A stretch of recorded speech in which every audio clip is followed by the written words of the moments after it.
सबसे पहले मेरी आवाज जहां तक पहुंच रही है, न्याय के इस आरंभ में पधारे सभी आदरणीय बुजुर्गों का, नौजवान साथियों का, माताओं बहनों का, मजदूर भाइयों का, दुकानदार साथियों का, नौकरी करने वाले, बिजनेस करने वाले, खून पसीने की कमाई से भरण पोषण करने वाले दिल्ली की आप तमाम आदरणीय नागरिकों का और मतदाताओं का बहुत बहुत स्वागत करता हूं।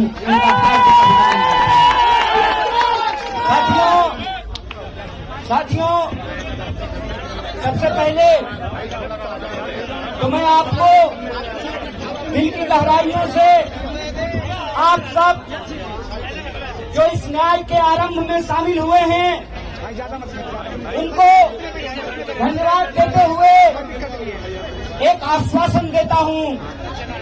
जब हम कहते हैं कि ये न्याय का आरंभ है, तो ये आरंभ तब तक अंजाम पर नहीं पहुंचेगा जब तक हम अन्याय को हरा नहीं देते हैं, अन्याय को पराजित नहीं कर देते हैं।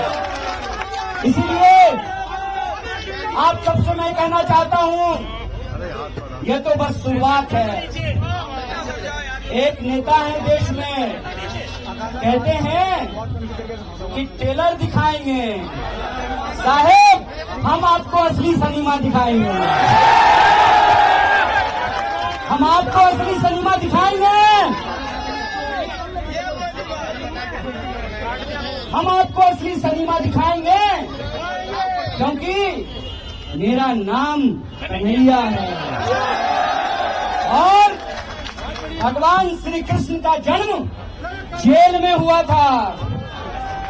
आपने हमको जेल में डाला, आप इस देश के विपक्ष के मुंह पर ताला लगाना चाहते हैं, विपक्ष के नेताओं को जेल में डालना चाहते हैं।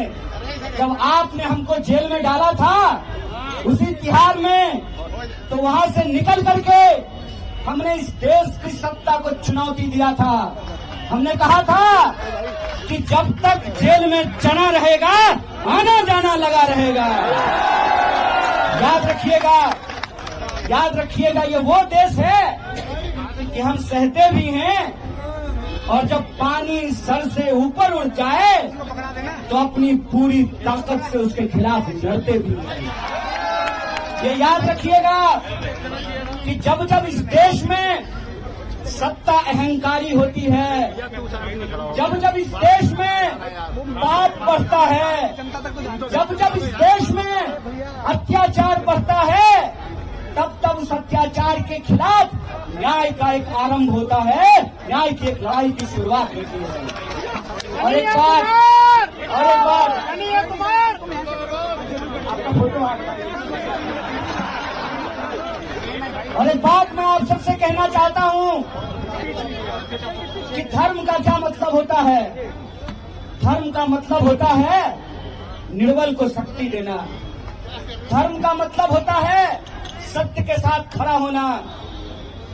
कृष्ण जेल में पैदा हुए, चाहते तो सत्ता की तानाशाही के सामने झुक करके मामा कंस के दरबार में अपने लिए एक सीट पक्की कर लेते हैं।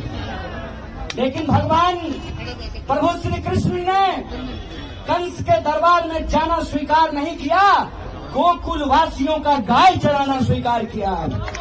इसीलिए आज जब मैं आपके बीच खड़ा हूं, ये इतिहास का एक शानदार संयोग है।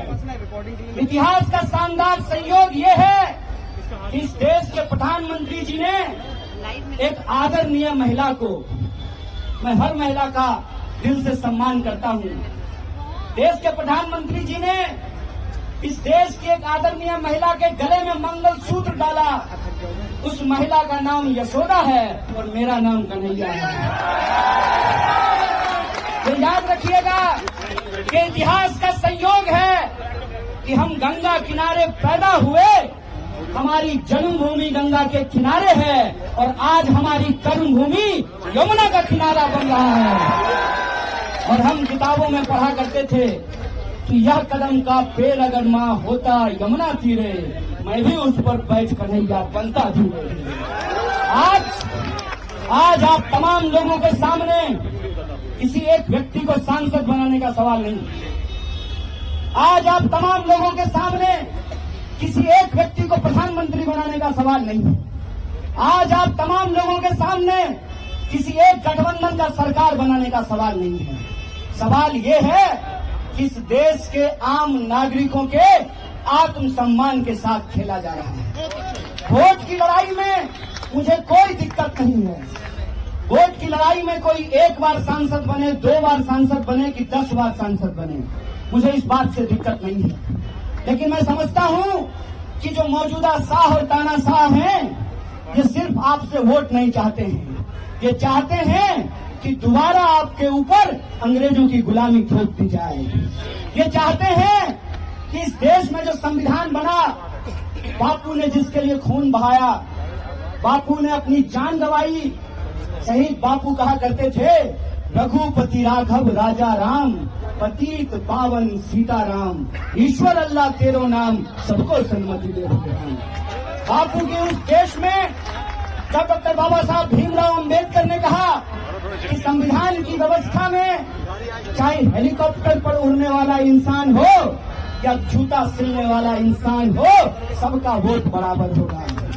यह जो संविधान की ताकत है, उस संविधान की ताकत को आप कमजोर कर रहे हैं। एक सवाल मैं आपसे पूछना चाहता हूं, इस देश में सरकार बनाने के लिए 280 सीट काफी है।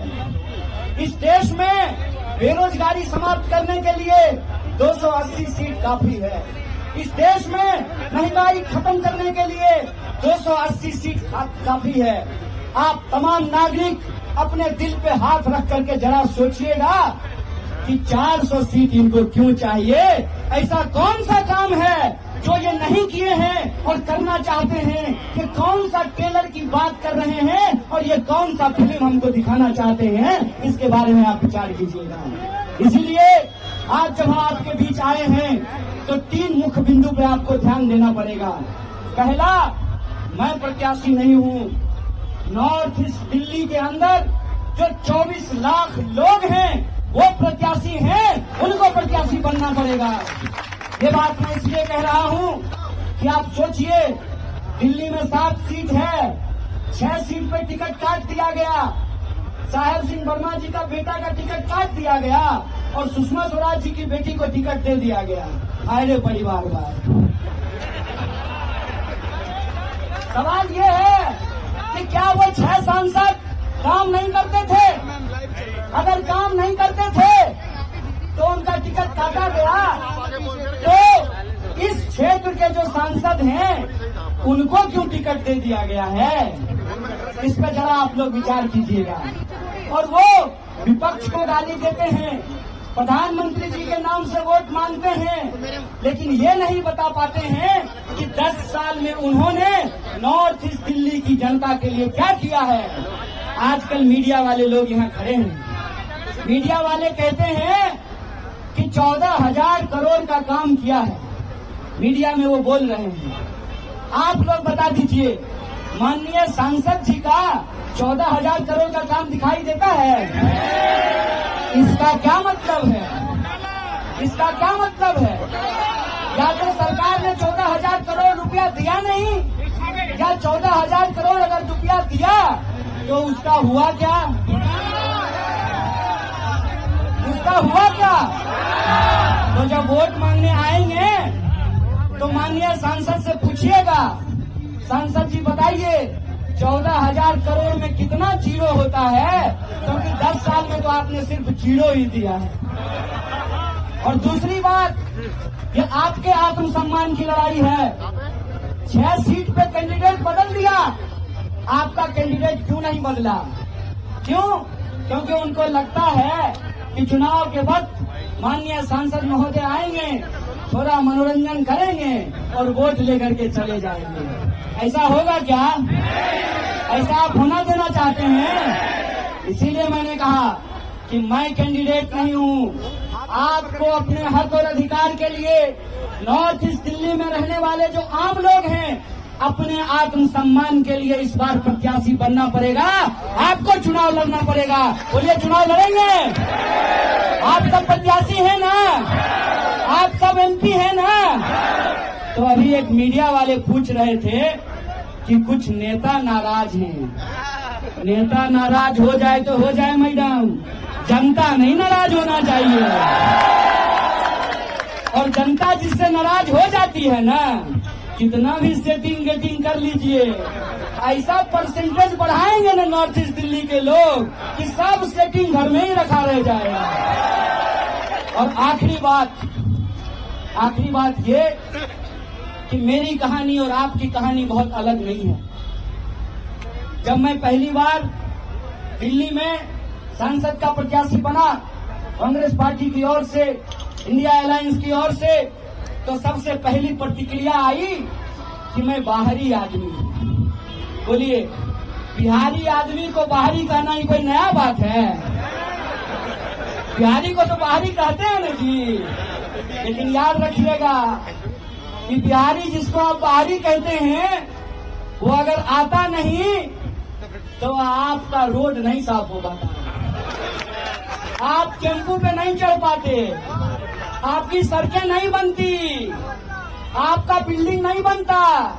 और हम खाली मजदूरी नहीं करते हैं, हम गृह मंत्रालय जहाँ जैसा के पप्पा बैठते हैं वहाँ सेक्रेटरी भी बनते हैं। और ये इस देश के संविधान की ताकत है कि एक आंगनबाड़ी का बच्चा भी पीएचडी करके ऑल इंडिया रैंक 1 ला करके अपने नाम में शान से डॉक्टर कन्हैया कुमार लगा सकता है। ये इस देश के संविधान की ताकत है। इसीलिए मैं आप सबसे ये अपील करता हूं, आप जानते हैं कि नॉर्थ ईस्ट दिल्ली में 10 विधानसभा है और हमारे पास कोई साधन संसाधन नहीं है। हमने जो है कोई दवा बनाने वाली बेईमान कंपनी से इलेक्टोरल बॉन्ड से चंदा नहीं लिया। हमारी तो पार्टी का खाता भी सीज कर दिया गया है और कोई विरासत तो हमारे पास है नहीं। कोई हम गृह मंत्री हैं कि हमारा बेटा बीसीसीआई का सेक्रेटरी बन जाएगा? ना हमारे बाबूजी गृह मंत्री हैं, हमारी माताजी तो आंगनबाड़ी में काम करती हैं। तो ना हमारे पास न धन है न संसाधन है, लेकिन हमारे पास एक चीज है, सूरत के लोगों की सीरत आप लोगों की नहीं होने देंगे। सूरत का उम्मीदवार भाग गया और वहां के लाखों वोटर देखते रह गए और बिना चुने ही कोई एमपी बन गया। यहां खड़ा होकर के हम इस देश का नमक खाए हैं। आपके सामने ये शपथ लेते हैं कि हमारे शरीर में, हमारे रगों में आखिरी कतरे तक हम अन्याय के खिलाफ न्याय के लिए लड़ते रहेंगे, हम भागने वाले नहीं हैं। इसीलिए आपसे हम अपील करते हैं कि ये लड़ाई अन्याय के खिलाफ न्याय की लड़ाई है और इस न्याय की लड़ाई में बोलिए, आप न्याय योद्धा बनने के लिए तैयार हैं कि नहीं हैं?